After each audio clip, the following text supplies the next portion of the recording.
आसमां की उस ऊंचाई पे आपका नाम होगा, आपके कदमों में दुनिया का सलाम होगा। बस एक बार लग जाओ यार मेहनत से, नीट क्या चीज है, यकीन मानो समय भी आपका गुलाम होगा। सो गाइस, हम लेके आए अपना नया टॉपिक, और बहुत ही छोटा सा टॉपिक है जिसका नाम है रेस्पिरेटरी बैलेंस शीट। तो हम लोग अभी तक जितना भी पढ़े हैं ग्लाइकोलाइसिस से लेके और एटीएस तक, उन सभी को समझने की कोशिश करेंगे। यहाँ पे देखिए, ओवरऑल ग्लूकोज टूटता है जब ना, ग्लूकोज टूटता है, किस में टूटता है भाई?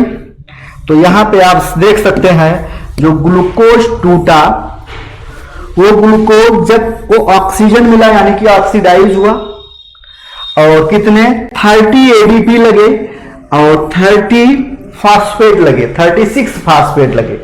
तो ये किस में कन्वर्ट हो गया भाई?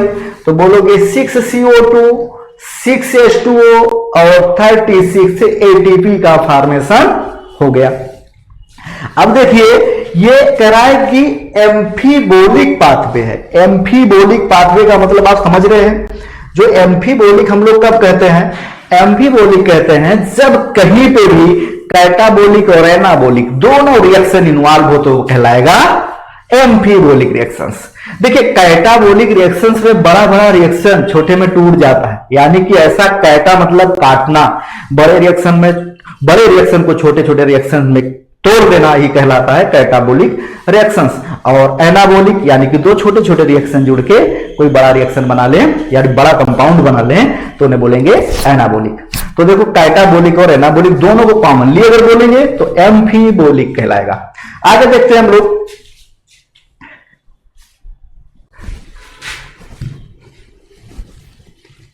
हाँ, ये देखिए बैलेंस शीट अपना है कि आप फूड में कुछ भी ले सकते हैं। देखो, हम लोग जनरली न्यूट्रिएंट में क्या यूज करते हैं भाई? हम न्यूट्रिएंट में यूज करते हैं कार्बोहाइड्रेट, फैट एंड प्रोटीन, ये अपना मेजर कंपोनेंट है। विटामिन मिनरल क्या है? माइनर कंपोनेंट है।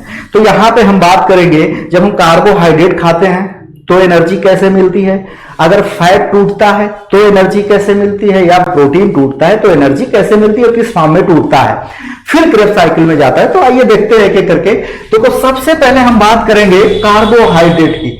तो देखो, कार्बोहाइड्रेट हम लोगों को पता है ये सिंपल शुगर क्या है, ग्लूकोज में टूटेगा और फिर ग्लूकोज से ग्लूकोज 6 फास्फेट, फ्रक्टोज 1,6 बिसफास्फेट, फिर फाइनली जो है डाई हाइड्रोक्सी एसीटोन फास्फेट या गिलसेल्डिहाइड 3 फास्फेट, ये सब हम ग्लाइकोलाइसिस में पढ़ चुके हैं।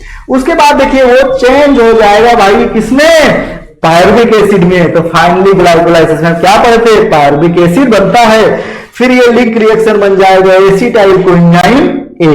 तो ये कार्बोहाइड्रेट जब हम लोग क्या कहते हैं, हम लोग क्या कोई भी ऑर्गेनिज्म कार्बोहाइड्रेट का जब ब्रेकडाउन करता है एरोबिक प्रोसेस से, तो इतने स्टेप में रिएक्शन कंप्लीट होता है। पर यहां पे देखो, अगर जो फैट है तो फैट का ब्रेकडाउन होगा फैटी एसिड और गिलसेल्डिहाइड में। किसमें? दो में, फैटी एसिड है गिलसेल्डिहाइड। तो देखिए, ये फैटी एसिड और गिलसेल्डिहाइड का सीधा ब्रेकडाउन होता है और एसिटाइल कोएंजाइम ए का फॉर्मेशन हो जाता है। किसका? एसिटाइल कोएंजाइम का फॉर्मेशन हो जाएगा।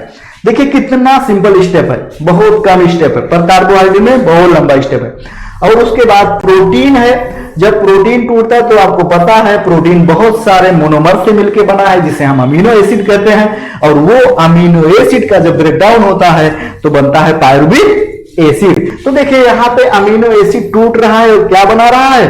पायरुविक एसिड बना रहा है। और पायरुविक एसिड भी, जब पायरुविक एसिड में लिंक रिएक्शन होगा यानी कि ऑक्सीडेशन होगा पायरुविक एसिड का, तो बनाएगा एसिटाइल कोएंजाइम ए, और finally acetyl coenzyme A Krebs cycle में इंटर करता है। तो हम कुछ भी ब्रेकडाउन करें एरोबिक प्रोसेस से, हम क्या पूरे ऑर्गेनिज्म अगर एरोबिक प्रोसेस से ब्रेकडाउन करते हैं तो वहां पे फाइनली वो एसिटाइल कोएंजाइम ए बनेगा और वो क्रेब्स साइकिल में इंटर होगा। फिर जाके वहां पे NADH2 का फॉर्मेशन होगा, जो कहते हैं 6 NADH2 एक ग्लूकोज से बन जाता है, और 2 FADH2, और उसके बाद में 2 ATP का फॉर्मेशन हो जाता है।